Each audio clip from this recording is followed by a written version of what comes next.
Hello Dallas, ఎలా ఉన్నారు అందరం? ముందుగా మీ అందరికీ నా ఆంగ్ల నూతన సంవత్సర శుభాకాంక్షలు తెలియజేసుకుంటున్నాను. నేలైనింది ఆకాశానికి చిల్లు పడింది అన్నట్టుగా ఉంది. ఇసుకేస్తే రాళ్ళంత జనం అభిమాన గట్టలు తెంచుకొని ఇక్కడికి పిచ్చేసిన సినిమా అభిమానులందరికీ, నా అభిమానులందరికీ, ప్రేక్షక దేవుళ్లకు అందరికీ నా హృదయపూర్వక నమస్కారాలు తెలియజేసుకుంటూ, ముఖ్యంగా ఈరోజు ఈ యొక్క కార్యక్రమానికి ముఖ్య అతిథిగా విచ్చేసిన కేంద్ర మంత్రి వర్యులు గౌరవనీయులైన పెంపసాని చంద్రశేఖరరావు గారికి, అంటే రూరల్ డెవలప్మెంట్ మరియు కమ్యూనికేషన్స్ మంత్రివర్యులు అయిన పెంపసాని చంద్రశేఖరరావు గారికి, అలాగే ఈ యొక్క కార్యక్రమాన్ని స్పాన్సర్ చేసిన అందరూ కూడా ఎన్నో కేవలం డలాస్ ఇచ్చే కాదు, మరి అటు మిగతా రాష్ట్రాల నుంచి కూడా, అటు ఈస్ట్ వెస్ట్ నార్త్ సౌత్ అన్ని దిక్కుల నుంచి, అమెరికా 4 చెరగల నుంచి ఇక్కడికి విచ్చేసిన నా తెలుగు ప్రజానికానికి, నా అభిమానులందరికీ, కళాభిమానులందరికీ నా హృదయపూర్వక కళాభివందనాలు. సుదూర సాగర తీరాలు దాటి ఖండాంతరాలలో తెలుగు భాషా సంస్కృతి దీపికలు వెలిగించి మాతృభూమికి కీర్తి ఆర్జించి పెడుతున్న తెలుగింటి ఆడపడుచులకు, అన్నదమ్ములకు అందరికీ నా హృదయపూర్వక నమస్కారాలు, కళాభివందనాలు. మీ శంసి ప్రభావంతో, సాంకేతిక విజ్ఞానంతో, వైద్యశాస్త్ర నైపుణ్యంతో, వివిధ రంగాలలో మీ యొక్క నిష్ణాతతో మీరు అందిస్తున్న సేవ కేవలం మీకు ఇక్కడ తృప్తి ఇవ్వడమే కాదు, ఇక్కడ ప్రజలకు సేవ చేయడమే కాదు, మీకు అక్కడ ప్రజల్లో కూడా ఎంతో గౌరవపూరితమైన స్థానాన్ని ఆర్జించి పెట్టాయి శాశ్వతంగా. దాంతోపాటు మన దేశ కీర్తిని కూడా ఇమ్మడింపజేశారు మీరంతా. ఈ సందర్భంగా మీ అందరికీ నా కృతజ్ఞతలు తెలియజేసుకుంటూ, ఇక్కడ అమెరికా దేశంలో ఈ యొక్క దేశపు అటు రాజకీయ, ఆర్థిక మరియు సామాజిక రంగాల్లో ఈ దేశానికి మీరు మీ సేవలు అందిస్తూ, అలాగే ఇక్కడ ప్రభుత్వాలకి మీ సహాయ సహకారాలు అందిస్తూ, అలాగే ప్రభుత్వాలు కూడా మీరు అందించే ఈ సహాయకారాలకు స్పందించి వారు కూడా మీ యొక్క బాగోగుల కోసం చేస్తున్న ప్రయత్నాలన్నిటికీ కూడా వారికి కూడా నా కృతజ్ఞతలు తెలియజేసుకుంటూ, అంతేకాకుండా జనని జన్మ భూమిష్ట స్వర్గాదపి గరీయసి, అంటే ఇక్కడ మీరు ఎంత సంపాదించినా మళ్ళీ తిరిగి ఇవ్వడం, ఎంత సంపాదించింది కాదు, మనం తిరిగి మన పుట్టిన గడ్డకి, మన పుట్టిన జాతికి, మన పుట్టిన కుటుంబానికి, మన పుట్టిన ఊరికి ఏవి మనం తిరిగి ఆ రుణం తీర్చుకుంటున్నాం. నాన్నగారు ఎప్పుడు ఆయన జీవితాలు ఎప్పుడు రుణశేషం శత్రుశేషం అలాగే అగ్నిశేషం అంటారు, ఉంచకూడదంటారు. అంతేకాకుండా ఆయన మెడ్రాస్లో పెరిగి ఒక నటుడిగా ఎదిగాడు ఆయన. మరి ఆ నీళ్లు తాగి ఆ నీళ్ళతో స్నానం చేసి పెరిగిన ఆయన, ఆ స్థాయికి వచ్చిన ఆయన తిరిగి చెన్నైకి కూడా తిరిగి నీళ్ళు ఇచ్చారంటే నీళ్ళ రుణం కూడా ఉంచుకోలేదు ఎన్టీఆర్. That is NTR.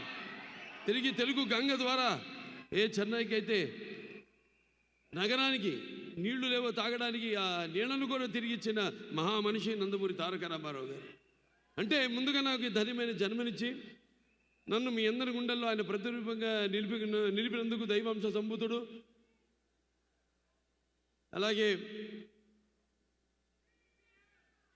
నాకు ఆయన కేవలం ఒక తండ్రిగానే కాకుండా నా గురువు, దైవం, ఆయన కారణ జన్ముడు, ఆయన విశ్వవిఖ్యాత సార్వభౌమ నటరత్న, తెలుగుదేశం పార్టీ వ్యవస్థాపకులు, అలాగే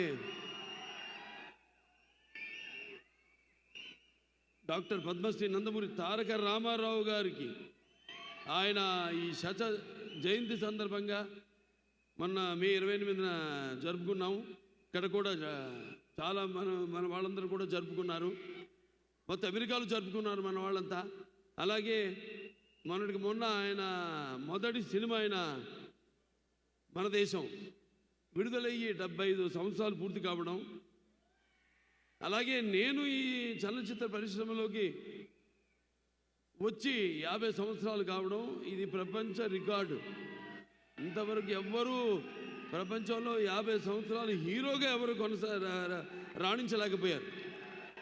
ఒక 25-30 సంవత్సరాలు చేయడం, తర్వాత రిటైర్ అవ్వడం, లేకపోతే వేరే క్యారెక్టర్ రోల్స్కి వాళ్ళు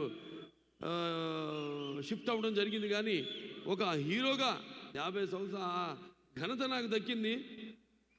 అది ఆ పుణ్య దంపతులు బిడ్డగానే పుట్టినందుకు అది వాళ్ళ ఒక ఆశీస్సులు, ఆ కళంబ తల్లి ఆశీస్సులు, నా ప్రేక్షక దేవుళ్ళ ఆశీస్సులని నేను భావించుకుంటాను.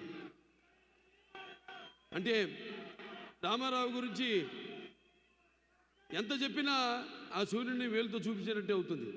ఆయన నడుస్తుంటే మరి పౌరాణికాలు ప్రాణం పోసుకున్నాయి, జానపదాలు జావలీలు పాడాయి, సాంఘికాలు సామాజ వర్గమనాలు అయ్యాయి, పద్యం పదునెక్కింది, పాట నాట నిలిచింది. అలాగే కళామ తల్లి కన్నుల పండుగ చేసుకుంది, కళకళలాడింది, గలగల నవ్వింది. మరి కేవలం మన దేశంలోనే కాదు, ప్రపంచంలో ఎక్కడ మనం వెతికి చూసినా, ఎక్కడ మనం గాలించినా కూడా మరి అటువంటి ఒక నటుడు ఎవరైతే నటనలో పరకాయ ప్రవేశం చేసి అడుగడుగులో ఆ పాత్ర నింపుకుని ఎలాగైతే నటనకు జీవం పోశారు ఆయన, అలాగే ప్రతి పాత్రను, అంటే ఒక రాముడు, కృష్ణుడు, దుర్యోధనుడు, లేకపోతే భీముడు, ప్రతి నాయకుడు కానివ్వండి, నాయకుడు కానివ్వండి ఎలా ఉంటారు అంటే, ఒక రామారావు గారు ఒక శిల్పాన్ని చెక్కి శిల్పి కూడా ఆయన ముఖ కవళికలు చెక్కవలసిందే తప్ప, అంటే అటువంటి లార్జర్ దెన్ లైఫ్ జీవితం నందమూరి తారక రామారావు గారికి. మరి ఆయన ఆనాడు ప్రతి తెలుగు బిడ్డ, ప్రతి తెలుగు మట్టి గడ్డ కూడా నేను తెలుగు వాడిని అని చాటి చెప్పే ఒక ధైర్యాన్ని, ఒక స్థైర్యాన్ని, ఒక దిగువుని, ఒక ఆత్మవిశ్వాసాన్ని, అలాగే ఒక ఆవేశాన్ని వాళ్ళని బయటికి తీసుకొచ్చి చెప్పే ఒక సత్తా ఇచ్చిన తెలుగు తేజం నందమూరి తారక రామారావు గారు. అలాగే తెలుగుదేశం పార్టీ పెట్టి మరి ఆనాడు ఎంతోమంది ఈ రాజకీయాలకి దూరంగా ఉన్న ఎంతోమందిని, అసలు రాజకీయాలంటే కూడా తెలియని వాళ్ళని, ప్రతి తెలుగు బిడ్డ బొడ్డు కొయ్యక ముందే రాజకీయాలేంటో తెలియజేసిన వాళ్ళలో చైతన్యం రగిల్చిన ఒక మహా నాయకుడు నందమూరి తారక రామారావు గారు. అందుకే నేను అంటుంటాను, ఎన్టీఆర్ అంటే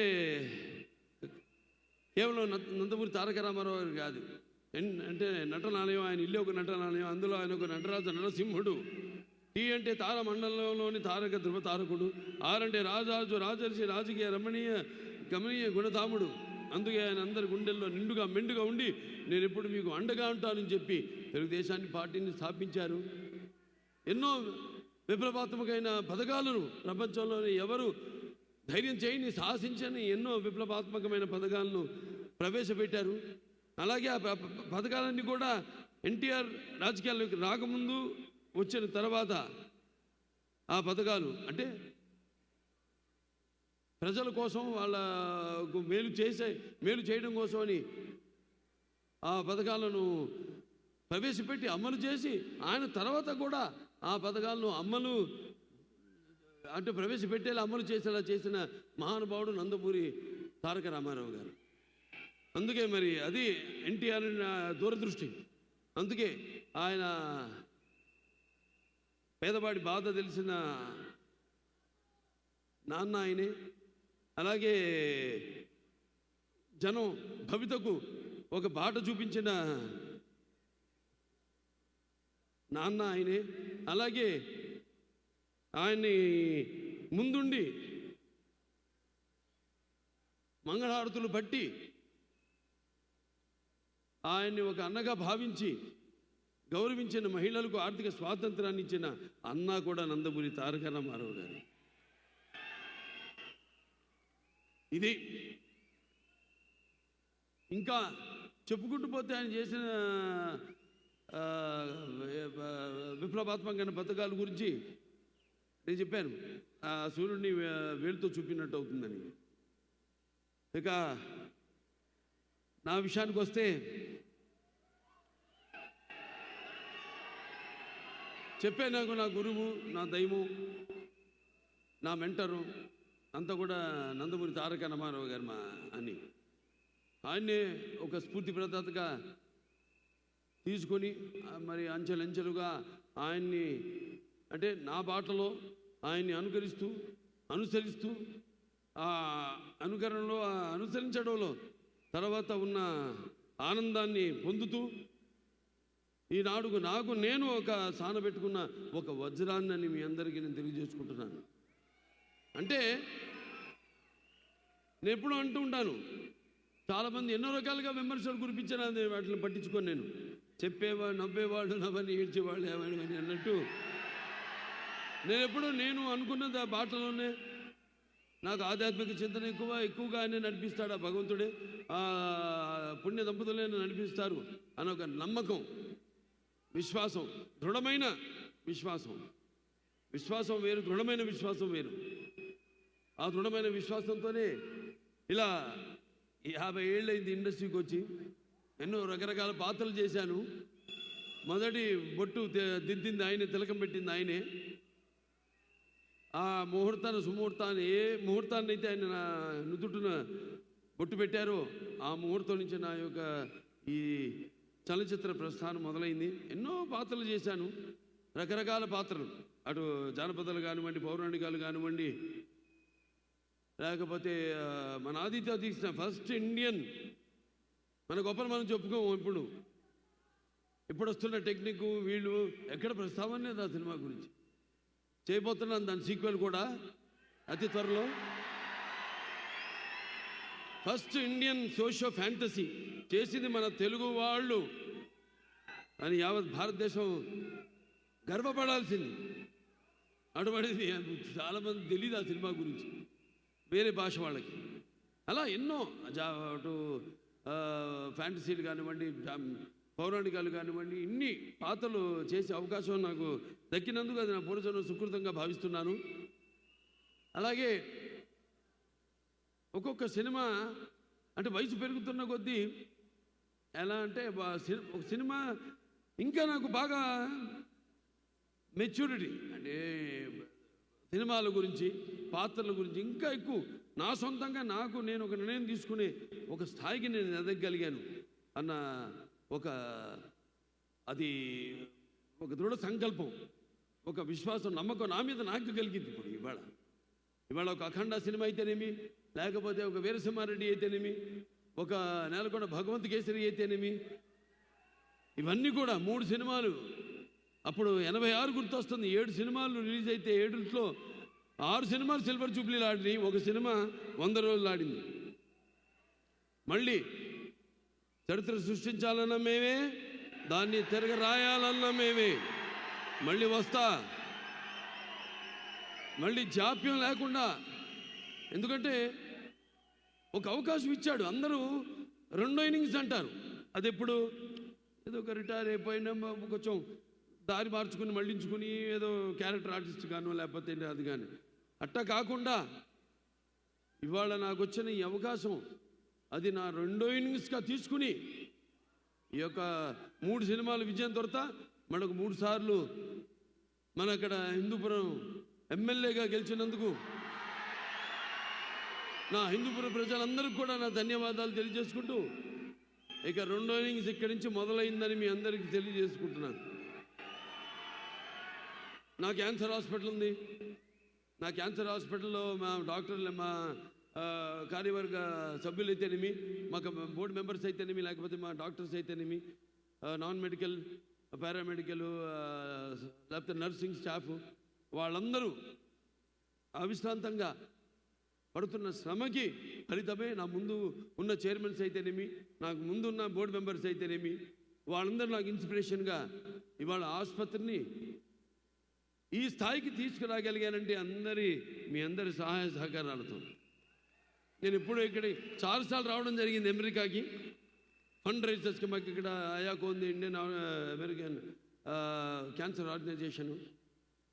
అలా ఇక్కడికి వచ్చినప్పుడల్లా మేము చేస్తున్న సేవలను గుర్తించి మీరు అందిస్తున్న సహాయ సహకారాలు, అలాగే బ్యాంక్స్ వాళ్ళైతేనేమి, లేకపోతే public and private industry sectors అయితేనేమి, అందరూ దాతలు, మీ అందరి వల్లే ఆ ఆసుపత్రి దినదినాభివృద్ధి చెంది ఏదైతే అత్యాధునికమైన పరికరాలు వీటిని అన్నింటినీ అంటే అప్డేట్ చేసుకుంటూ అందరికీ మేము ఈ సేవలు అందించగలుగుతున్నాం. అది మీ అందరి యొక్క సహాయ సహకారాలు ఉండబట్టే తప్ప లేకపోతే నా వల్ల సాధ్యం కాదది. ఒకటి నాన్నగారు పేరు, రెండోదేమో అమ్మగారి పేరు. అంటే ఒక పుణ్య దంపతుల బిడ్డగా పుట్టిన ఈ ధన్యమైన జీవితం ఇలాగే మీ అందరి సహాయ సహకారాలతో ఇక ముందుకు ఇలాగే మన యొక్క ఈ యొక్క సత్సంబంధం కొనసాగాలని దేవుణ్ణి కోరుకుంటూ మరి ఈనాడు డాకు మహారాజ్ అంటే ఒక పాత్ర నుంచి పుట్టింది కథ. ఇప్పుడు చెప్తుంటా చాలా సందర్భాల్లో ఒక పంచపక్ష పరిమాణం వడ్డించిన విస్తరిగా వచ్చారు, ఫుల్లీ లేడ్ ప్లాటర్, లేకపోతే ఒక పాత్రలో ఇచ్చి, లేకపోతే ఒక సన్నివేశంలో నుంచి ఏదో మన జీవితంలో జరిగిన దాంట్లో నుంచి, లేకపోతే ఇంకో సినిమాలు చూసి వేరే భాష సినిమాలు చూసి ఇన్స్పైర్ అయ్యి అందులోంచి ఒక కథ పుట్టుకొస్తుందని. డాకు మహారాజ్ పుట్టింది ఆదిత్య 369 సినిమాలో. నేను శ్రీకృష్ణదేవరాయలు కృష్ణ కుమారుని కాపాడుతాడు బాణంతో ఉరి తీస్తున్నప్పుడు, ఆ పాత్రలోంచి పుట్టిన కథ డాకు మహారాజ్ పాత్ర. ఆ వేషధారణ, వాచకం, ఆంగికం అన్నీ కూడా పుట్టింది ఒక పాత్రలోంచి. ఆ పాత్ర చుట్టూ ముందు కథ పాత్ర అనుకున్నాం ఇలా ఉంటే బాగుంటుందని, ఆ తర్వాత దాని చుట్టూ కథ అల్లడం జరిగింది. కథ కూడా ఇలాంటి కథ కాదు మరి, ఎందుకంటే బాలకృష్ణ సినిమాని కానీ నాకెంతో బాధ్యత ఉంది సమాజం వైపు. సినిమా అంటే నిన్నట్టే ఎన్నో సందర్భాల్లో కళ్ళు మూసుకున్నప్పుడు కలిగేది కలగంటున్నప్పుడు కలిగేది, అలాగే నిద్రపోతున్న సమాజాన్ని మేల్కొల్పేది కళాని. అలాంటి నా ఒక ఎన్టీ రామారావు అబ్బాయిగా, అలాగే ఒక ప్రజాప్రతినిధిగా నా భుజస్కంధాలపై ఎంతో బాధ్యత ఉంది. మంచి సినిమాలు ఇవ్వాలి, ఒక మంచి సందేశంతో సినిమా ఇవ్వాలి.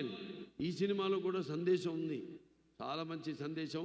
రేపు చూస్తారు మీరే, 12 విడుదల కాబోతుంది. సో ఇలా చేసుకుంటూ ఒక్కొక్క పాత్రని ఎలా ఉంటే బాగుంటుంది ఏంటనేది ఇది ఒక సమిష్టి కృషిగా భావిస్తాను నేను. ఇప్పుడు ఏ సినిమా అయినా సరే ఏ ఒక్కడి వల్ల కాదు సినిమా. సో అలాగే నిర్మాత నాగవంశీ గారికి నా మీద, బాబీ డైరెక్టర్ గారి మీద ఉన్న నమ్మకం, మీ ఇద్దరం కూర్చుని మరి అంతా డిస్కస్ చేసి సబ్జెక్ట్ ఎలా ఉంటే బాగుంటుంది అని ఒక డిజైన్ చేసుకుని సబ్జెక్ట్ని చేసిన సినిమాని రేపు రాబోతున్న మన డాకు మహారాజ్. డాకు మహారాజ్ టైటిలే చాలా, ప్రతి టైటిల్ నాకు ఒక ఛాలెంజ్. సరే ఏం చేద్దాం, టైటిల్ ముందు అనౌన్స్ చేద్దామా అంటే వద్దన్నా, నేనే హ్యాపీ వద్దండి, అది సినిమా టీజర్తో పాటు మనం రిలీజ్ చేద్దాం, అప్పుడే ఆ టైటిల్కి ఫుల్ జస్టిఫికేషన్ చేసిన వాళ్ళు అవుతాం. ముందు జనానికి ఎక్కాలి, టైటిల్ ఎక్కాలంటే నా అభిమానులు ఉన్నారు, వాడే నా ప్రచారకర్తలు. ఏ సినిమా నేను నా ప్రతి అడుగు, ఎందుకంటే నాదొక ఓపెన్ బుక్ అని అందరికీ తెలిసిందే, దాపరికాలు లేవు, ప్రతిదీ తెలుసు. కాబట్టి ముందు మరి భావసరాణి జన్మాంతర సౌహృదాణి అంటారు. పోయిన జన్మలో ఒకరిద్దరితో మనకు తెలిసిన వాళ్ళు ఉంటే ఈ జన్మలో ఏదో కొంత వాళ్ళిద్దరు ఒక 5-6 ఒకళ్ళు పొందొచ్చు. కానీ ఇన్ని లక్షల కోట్ల వేల లక్షల కోట్ల మంది అభిమానులు పొందడం అంటే అది మరి ఏ పూర్వజన్మ సుకృతమో, లేకపోతే ఏ జన్మల అనుబంధమో, ఏ విడదీయలేని అనుబంధమో కదా నాకు అనిపిస్తూ ఉంటుంది. సో ముందు వాడిని దృష్టిలో పెట్టుకుంటాను, అలా ఒక కథను తయారు చేసుకోవడం. మరి ఈ సినిమా విషయానికి వస్తే అందరూ అద్భుతంగా, అందరూ అంటే నటీనటులు కానివ్వండి, లేకపోతే తాంత్రిక నిపుణులు కానివ్వండి, అందరూ కూడా చాలా అద్భుతంగా ఎవరెవరు వాళ్ళు యొక్క కర్తవ్యాన్ని అప్పచెప్పిన పనిని వాళ్ళు 100కి 100 పాళ్ళు వాటికి న్యాయం చేశారని చూస్తారు రేపు సినిమా స్క్రీన్ మీద. డిఫరెంట్ జానర్ అంటే మన తెలుగువాడు ఏంటనేది కూడా ఈ సినిమాలో ద్వారా తెలియజేయడం జరిగింది. సో అలా చాలా మంచి నిర్మాత మా నాగవంశీ గారు. నా అభిమానుడుగా ఫ్యాన్ కూడా ఇక్కడే డలాస్ వచ్చిపోతుంటాడు ఆయన ఎక్కువగా. ఆయన ఎంతో ఒక మంచి నిర్మాతలు, అందరూ మంచి నిర్మాతలే. కాకపోతే ఇప్పుడు మీకు తెలుసు ప్రతి వాళ్ళు అందరూ పోటీ పడుతున్నారు. ఏది ఎంత కుంచుకుపోయింది, ప్రపంచం అంతా కుంచుకుపోయింది. ఇన్స్టాగ్రామ్ అని, లేకపోతే వాట్సాప్లు అని, ఇలా ఎక్కడెక్కడ మొత్తం కుంచుకుపోయిన ఓటీటీ ప్లాట్ఫామ్ కానీ, ఇదంతా కూడా కాంపిటీషన్ పెరుగుతున్నప్పుడు వాటిలన్నిటికీ సవాలుగా నిలబడింది ఒక్క బాలకృష్ణే. రెడీ, వాళ్ళ పని వాళ్ళు చేసుకుంటారు, మన పని మనం చేసుకుందాం అంతే. వాళ్ళ గురించి మనమేది భారంగా భావించకూడదు, లేకపోతే బాధగా భావించకూడదు. వాళ్ళు చేసుకోనివ్వండి. ఎందుకంటే టెక్నిక్ పెరుగుతుంది. టెక్నిక్ పెరుగుతున్న కొద్దీ మరి వస్తున్న తరం కూడా ఆ టెక్నిక్ని అడాప్ట్ చేసుకుని, ఆర్టిఫిషియల్ ఇంటెలిజెన్స్ ఉంది, ఎంతవరకు వాడుకోవాలి అంతవరకు వాడుకోవాలి. దాని మితిమీది వాడితే అది మన మొగుడే కూర్చుంటుంది. అదే అయింది. ఏదో రోబో ఒక చెత్తను తీసుకెళ్ళి పడేయాల్సిన సందర్భంలో క్రషర్లో మనిషిని ఎత్తిపడేసింది తైవాన్లో. సో దేనికి వాడాలి, ఎంతవరకు వాడాలి, మనల్ని అది అధిగమించకుండా మన చెప్పు చేతల్లో ఎప్పుడు టెక్నిక్ అంటాను. Anything is technique. మా ఫిలిం ఇండస్ట్రీ కూడా ఇప్పుడు టెక్నిక్గా ఇవాళ బాగా ఎదిగింది ఇండస్ట్రీ. ఇవాళ పాన్ ఇండియా. ఇవాళ మనం అందరికీ పోటీ ఎక్కడ లేదు అసలు తెలుగు సినిమాలకి. అటువంటి స్థాయికి మనం ఎదిగామంటే అదంతా మన సృష్టికి సృష్టికర్త అయిన మన తెలుగు దర్శకులు, వాళ్ళందరూ కూడా వాళ్ళ మీద నమ్మకం పెట్టుకుని సినిమాలు నిర్మిస్తున్న నిర్మాతలు. నేను చేసిన ఆదిత్య తీసిన నానాడే మొదటి ప్రయత్నం అది. నా నిర్మాత నా మీద పెట్టుకున్న నమ్మకం, డైరెక్టర్ మొత్తం టీం మీద పెట్టుకున్న నమ్మకం ఫలితమే ఆనాడు ఆదిత్య చేసిన విజయవంతం కావడానికి. అలా ఒక్కొక్కళ్ళు తమన్ ఖచ్చితంగా చెప్పాలి. ఎందుకంటే సప్త సాగర సంకర్షణ జ్వలిత శబ్దోద్భవ మాధురి శబ్ద స్వరాలైన సరిగమ పదనీస సంగీత సాహిత్య మధురమైన గీతాలు వినడానికి భాషా భేదం కానీ, ఆడ మగ తేడా కానీ, లేకపోతే దానికి దారిద్రాది పట్టుపిడుపులు కానీ, పండిత పామరాది హెచ్చుతగ్గులు కానీ ఉండమన్నది. అలాగే అభిమానులు దురభిమానులు అనే అడ్డు గోడ ఉండదని నా నమ్మకం. మరి ఈరోజు అద్భుతంగా అఖండ తెలుస్తుంది మనకి. ఇక్కడ అమెరికాలోనే మొదలైంది చరిత్ర. ఏది థియేటర్లో సబ్బూపర్లు బ్లాస్ట్ అయ్యి. కానీ నేను ఒకటే మీకు చెప్పుకుంటున్నా, ఒకటేంటంటే మనం ఎక్కడున్నాం, ఏ దేశంలో ఉన్నాం అన్నది కొంచెం మనం గమనించి అప్రమత్తంగా ఉండి వీళ్ళకి నేను చెప్పి అన్నట్టు మనం కూడా మన సహాయ సహకారాలు అందించాల్సిన అవసరం ఉంది. ఇక్కడ ఓకే, మనకి అక్కడ అలవాటు ఈ కాగితాలు, రంగు కాగితాలు ఎగరేయడాలు, అవన్నీ వాళ్ళకి ఫైరు, ఇవన్నీ వాళ్ళకి న్యూసెన్స్ ఉంటాయి ఇక్కడ. అవన్నీ వాళ్ళు చెప్పినట్టుగా మనం అంటే అల్లరి చేయకుండా, ఓకే అల్లరి చేయండి కానీ ఆగమం చేయొద్దు. అది నేను చెప్పేది. ఎలాగో మీ కొన్ని ఏదైతే వాళ్ళు వద్దంటున్నారో మనం గౌరవిస్తే మనమేంటో మనం చాటుకున్న వాళ్ళం అవుతాం. అది నేను చెప్పేది. ఎస్పెషలీ అది జరిగేది నా ఒక్కడికే. కాబట్టి నా అభిమానులందరికీ నా తరఫు నుంచి ఒక చిన్న విన్నపం ఏంటంటే, మీరు అల్లరి చేయండి, ఓకే అరవండి, కేకలేయండి, దాని గురించి కాదు, ఆగమం చేయదు థియేటర్లో. ఎందుకంటే అది లేనిపోని మన దీన్నే ప్రతిబింబిస్తుంది. ఎందుకంటే ఇక్కడ కొన్ని రూల్స్ ఉంటాయి, ప్రోటోకాల్స్ ఉంటాయి. ఆ ప్రోటోకాల్స్ అన్నీ మనం పాటించాల్సిన అవసరం ఉంది. మరొకసారి మీరందరికీ, అలాగే మా కెమెరామెన్ గురించి కూడా ప్రత్యేకంగా చెప్పుకోవాలి. విజయ్ కన్నన్ అద్భుతంగా చిత్రాన్ని ఆయన కొత్త ఆయన లైటింగ్ స్కీమ్లో దాన్ని అంటే డైరెక్టర్ అది ఎలా అంటే గవర్నమెంట్ లాగే ఉంటుంది. ఎలాగైతే మనం అనుకుంటామో ఈ పథకాలని, కానీ ఇంప్లిమెంట్ చేసేది కింద అధికారులు, క్షేత్రస్థాయి వరకు అధికారులు. అలా డైరెక్టర్ మైండ్లో అనుకున్న షాట్ని కరెక్ట్గా డైరెక్టర్ అనుకున్నట్టు చూపగలిగే సత్తా ఒక కెమెరామెన్ చేతుల్లో ఉంటుంది.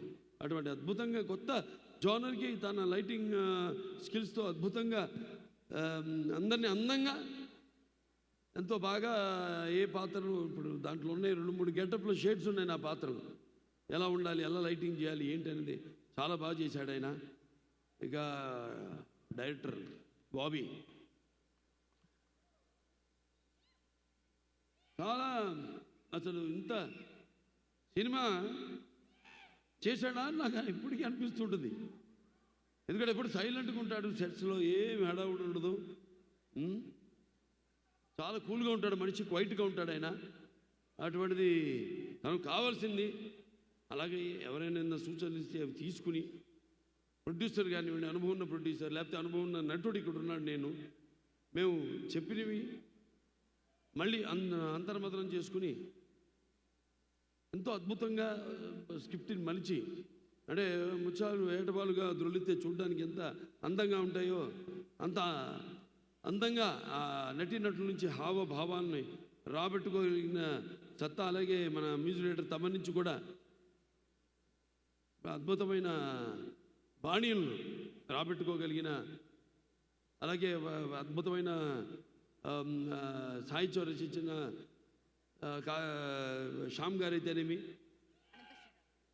అనంత శ్రీరామ్ గారు చాలా అద్భుతంగా అన్నీ కుదురుతాయి. కొన్ని సినిమాలకి అన్నీ బాగా కుదురుతాయి.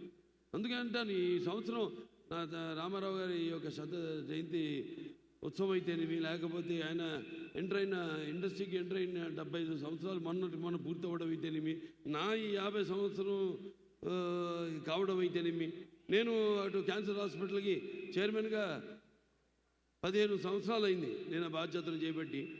ఇవన్నీ ఒక నెక్స్ట్ ఇయర్ మళ్ళీ మనకి సిల్వర్ జూబ్లీ జరుగుతుంది క్యాన్సర్ హాస్పిటల్. 25 సంవత్సరాలు అవుతుంది మన క్యాన్సర్ హాస్పిటల్ పెట్టి. సో ఇలా అన్ని కాకతాళీయం యాదృచ్ఛికం అనుకుంటా అంతా అంతే. అక్కడి నుంచి ఏదో ఒక పాలపొంత ఒక విస్ఫోటనం జరిగితే తప్ప ఇలాంటివి చాలా అరుదుగా జరుగుతాయి. అది నేను నమ్మేవాడిని కాబట్టి సో నేను ఇవన్నీ చేస్తున్నాను అని ఒక అలసట లేకుండా మీరు అందిస్తున్న సహాయ సహకారాలకి ఇంకా ఎంతో చేయాలని ఒక నటుడిగా అయితేనేమి, ఒక క్యాన్సర్ హాస్పిటల్ చైర్మన్గా అయితేనేమి, ఒక సినిమా తీసి ఎంతో కష్టపడి దాని ఒక ఫలితం కోసం ఎదురు చూస్తున్నప్పుడు దాన్ని విజయవంతం చేస్తే అది మా వెన్ను తట్టి మరింకా ఇటువంటి మంచి సినిమాలు మాకు అందజేయండి అని ప్రోత్సహించినట్టే. సో ఇట్లా నేను చేస్తున్న ప్రతి సినిమాని మీరు విజయవంతం చేస్తూ ఇలా వెన్ను తట్టి ప్రోత్సహిస్తున్నందుకు ప్రేక్షక దేవుళ్ళందరికీ నా హృదయపూర్వక ధన్యవాదాలు తెలుసుకుంటూ, అలాగే నా అభిమానులు ముఖ్యంగా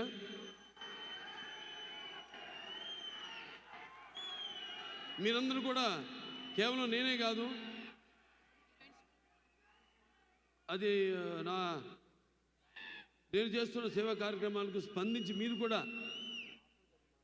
మీ యొక్క వంతు సహాయ సహకారాలు ఇప్పుడు మన డలాస్ బాలయ్య యువసేన వాళ్ళు 38,500 డాలర్లు ఇవ్వడం జరిగింది క్యాన్సర్ హాస్పిటల్కి.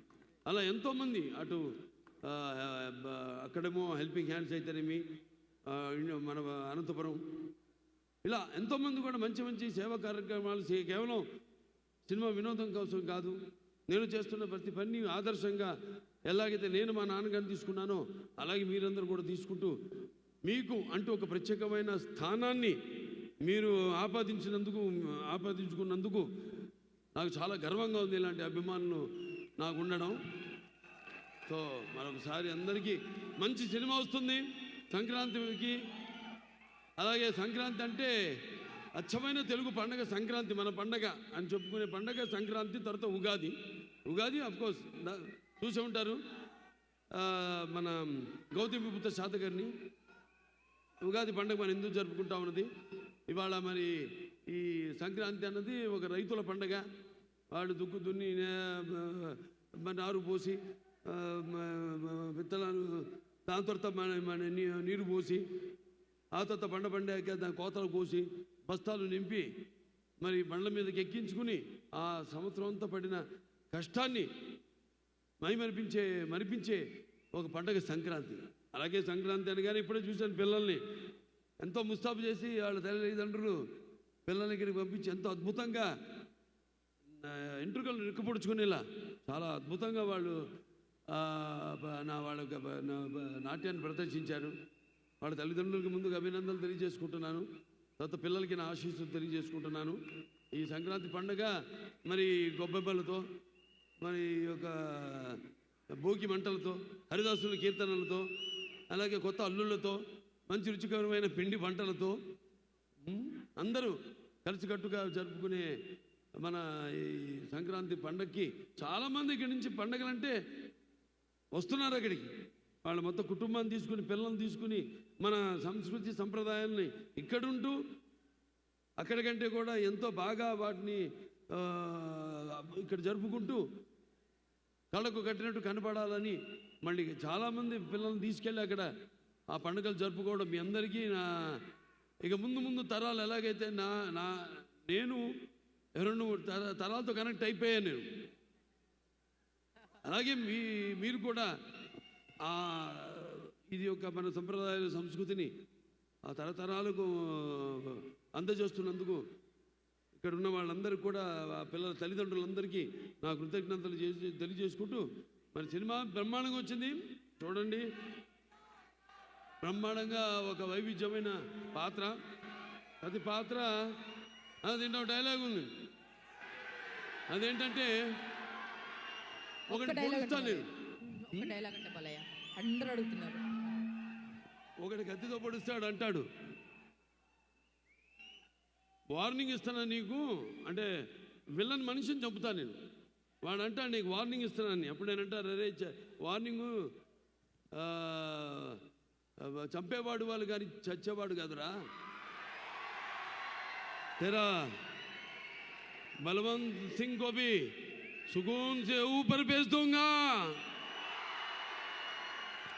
ఎందుకంటే ఇదంతా ఉత్తర భారతదేశంలో అక్కడ రాజస్థాన్లో కూడా జరుగుతున్న కథ ఇది.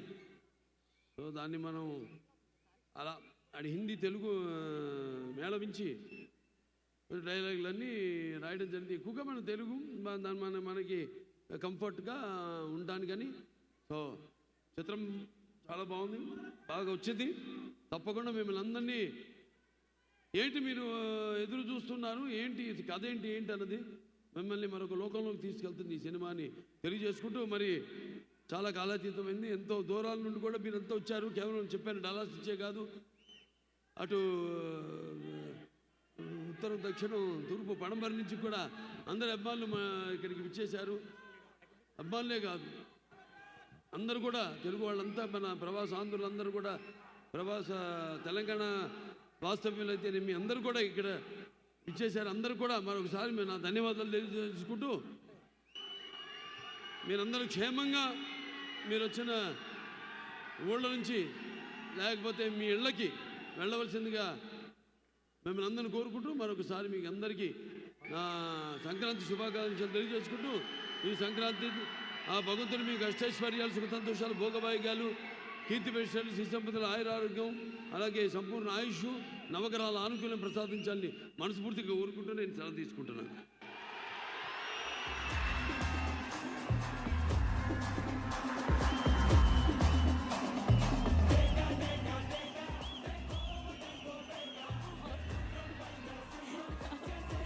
మీరు వేసిన క్యాష్ పట్టుకోలేండి వాళ్ళు వైబాబు. ఉండాలి ఇంకా చాలా పని ఉంది. నాకు తెలుసు ఒక్క పవర్ఫుల్ డైలాగ్ కావాలి కదా, ఒక్క డైలాగ్.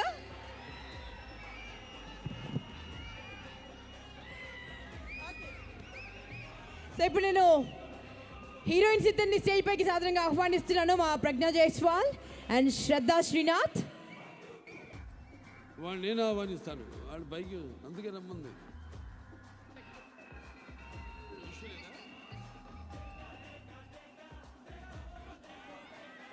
లేదా నేనే ప్రత్యేకంగా వాళ్ళు కింద ఉంటే కాదు, పైన ఉండాలి. You have to be up on the stage, not on front. టు పిలుచుకోండి, కడుపు నిండా పిలుచుకోండి. ఇంకొక 15 నిమిషాలు ఉంటారేమో అంతే. కడుపారా పిలుచుకోండి, మనసారా పిలుచుకోండి. అఖండాలో మంచి నటి, అఖండాలో మొదటి సినిమా మేము కలిసి చేయడం జరిగింది. అందుకే ఇక్కడ స్టేజ్ మీద పిలిచి, ఇప్పుడంటే ఆడవాళ్ళకి గౌరవం మా ప్రతి సినిమాలో ఉంటుంది. వినాస్త్రియం జననం నాస్తి, వినాస్త్రియం గమనం నాస్తి, వినాస్త్రియం జీవనం నాస్తి, వినాస్త్రియం సృష్టి రేవ నాస్తి. Even God must be born from his mothers home. అందుకే వాళ్ళ గురించి పైన వేదిక మీద చెబుదాం, కింద వాడిని కూర్చోబెట్టి కాదని ఈనాడు ఇప్పుడు పైకి పిలిపించడం జరిగింది. Video okay. సో నువ్వు తీసుకోండి, నీ చేతులు ఖాళీగా ఉన్నాయి. అంటే మా కాంబినేషన్ అఖండ చేసాం, అద్భుతమైన సినిమా. అప్పుడు ఒకళ్ళు అంటే అందమే కాకుండా అటు ఎంతో నటనలో ప్రజ్ఞాపాఠము ఉన్న మన ప్రజ్ఞా జైస్వాల్, ఆవిడతో ఇది మళ్ళీ ఎంతో మంచి అనుభవం. ఆవిడతో చాలా సింపుల్గా సెట్లో మన ప్రతిదీ ఏది డైరెక్టర్ చెప్తాడో అంతేకాకుండా తను కూడా తన సైడ్ నుంచి కూడా ఎంతవరకు మనం కాంట్రిబ్యూట్ ఇంకా చేయొచ్చు అని ఒక తపన ఉన్న ఆర్టిస్ట్ మన ప్రజ్ఞా జైస్వాల్. ఆవిడ మళ్ళీ మా కలయికలో ఈ సినిమా చేయడం అనేది చాలా చూస్తారు రేపు ఆవిడ పాత్ర కూడా సినిమాలో. అలాగే Shraddha Srinath, very talented artist, versatile artist. సినిమాలు మామూలుగా పేరు వచ్చేస్తే ఉప్పేసుకుని సినిమాలు ఎప్పుడు బిజీగా ఉందాము అనే కంటే కూడా అసలు నాకు నాకు నప్పే పాత్రలే నేను చేస్తాను అన్న ఎంతో క్రియేటివ్నెస్, ఎంతో వర్సటాలిటీ ఉన్న నటి శ్రద్ధా శ్రీనాథ్ గారు. ఆవిడ కూడా ఈ సినిమాలు చూసి చాలా అద్భుతమైన పాత్ర. చూస్తారు మీరు సినిమాల్లో వాళ్ళ యొక్క నటన కౌశల్యం ఎలా ఉంటుందో, ఆ పాత్రకు ఎంతవరకు న్యాయం చేశారు. నా వరకు మాత్రం 100కి 100 పాళ్ళు వాళ్ళకి ఇచ్చిన పాత్రని, వాళ్ళకి ఇచ్చే బాధ్యతల్ని నెరవేర్చారు. సో వాళ్ళు కూడా ఈ సందర్భంగా నా అభినందనలు తెలియజేసుకుంటూ నేను సెలవు తీసుకుంటున్నాను.